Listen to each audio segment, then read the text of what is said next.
আজ থেকে আমেরিকা আইন পাস হয়ে গেল। যদি কোনো ওখানে বিদেশি কোনো স্টুডেন্ট যারা আমেরিকায় পড়তে গেছে, তারা যদি প্রো প্যালেস্তিনের কোনো প্রোটেস্ট করে বা হামাসের সাপোর্টে যদি আমেরিকায় কোনো প্রোটেস্ট করে, তবে সেইসব স্টুডেন্টকে তাদের প্রত্যেককে চিহ্নিত করে তাদের দেশে পাঠিয়ে দেওয়া হবে। আর যদি সেই মিছিলে কোনো আমেরিকান নাগরিক সেই শামিল হয়, তবে তাদেরকে চিহ্নিত করে সেখানে উপযুক্ত শাস্তির ব্যবস্থা করা হবে। এমনই আইন পাস করে দিল আজকের আমেরিকা। আর তাছাড়াও একটা নিউজ আসছে সামনে যে ইউএই বেসড একটা কোম্পানি ইডিজিই সে ইনভেস্ট করছে $10 মিলিয়ন।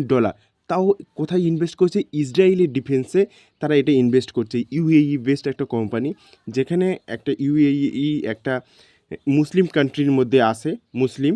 তো সেখান থেকে তারা একটা ইসরায়েলের এই এতটা পরিমাণে একটা হিউজ পরিমাণে একটা টাকা সেখানে ইনভেস্ট করছে, তাও ইসরায়েলের ডিফেন্স পক্ষে। তো এটা পুরো একটা ওয়ার্ল্ড পুরো শকড হয়ে যাওয়ার মতো, পুরো মুসলিম ওয়ার্ল্ড শকড হয়ে গেছে যে এরকম একটা কাজ কী করে ইউএই করতে পারে।